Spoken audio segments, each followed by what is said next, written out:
प्रभु के नाम की तारीफ हो कि प्रभु ने इस समय अपने चरणों में आने के लिए हमें अनुग्रह दिया कि हम उसकी उपस्थिति में उसके जीवित वचन के ऊपर मनन कर सकें।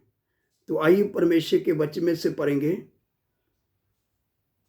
रोमन चैप्टर 11 वर्स 17 to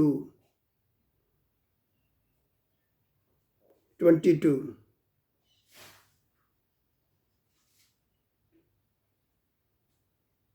सब ध्यान से सुने। रोमी 11 का 17 से 22 वचन तक।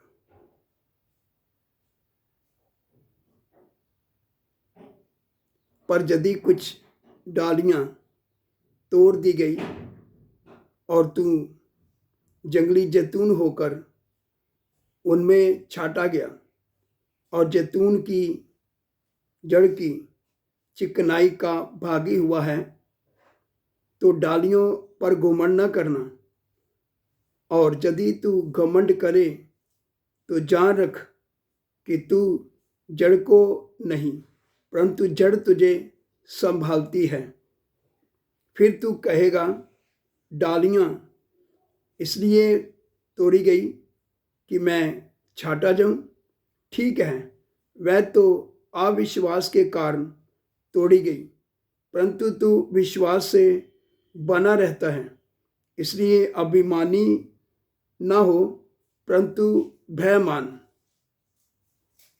क्योंकि जब परमेश्वर ने स्वाभाविक डालियों को ना छोड़ा तो तुझे भी ना छोड़ेगा।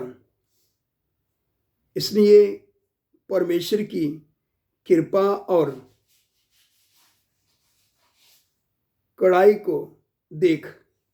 जो गिर गए उन पर कड़ाई, परंतु तुझ पर कृपा, यदि तू उसमें बना रहे, नहीं तो तू भी काट डाला जाएगा। ये मेरे लिए और आप सबके लिए एक चेतावनी है। इस वचनों को हम हल्का ना लें, क्योंकि परमेश्वर जब अपना वचन भेजकर हम सबसे जब बात कर रहा है तो ध्यान से सुने। जिसके कान हो वह सुन ले कि परमेश्वर का आत्मा हम सबसे क्या बात कर रहा है। इसलिए गंभीर हो जाएं। परमेश्वर का वचन बताता है यदि हम परमेश्वर में बने रहें तो परमेश्वर का अनुग्रह, हमने परमेश्वर के अनुग्रह में बने रहना है। क्योंकि प्रभु का अनुग्रह है तभी तो आज तक हम खड़े हैं। इसमें हमारा कोई योग्यता नहीं है। इसलिए हमें कभी भी अभिमान नहीं करना चाहिए। प्रभु का भय मानते हुए प्रभु के सन्मुख दीनता और बड़ी नम्रता के साथ बने रहना चाहिए। क्योंकि परमेश्वर का वचन बताता है जो गिर गए हैं उन पर कड़ाई, तुझ पर हम सब पर कृपा।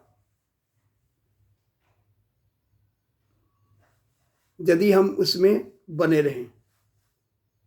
इसलिए किसी मनुष्य ने नहीं बल्कि हमारे सृष्टिकर्ता परमेश्वर ने हम सबसे बात किया है। सेवकों विश्वासियों सुचेत हो जाएं। परमेश्वर की ओर से परमेश्वर अपना वचन भेजकर अपने आत्मा में होकर हमें चेतावनी दे रहा है। इसलिए प्रभु के सन्मुख बड़ी दीनता और नम्रता के साथ बने रहें। आइए इन बच्चों के ऊपर मनन करें और परमेश्वर का धन्यवाद करें। आमीन।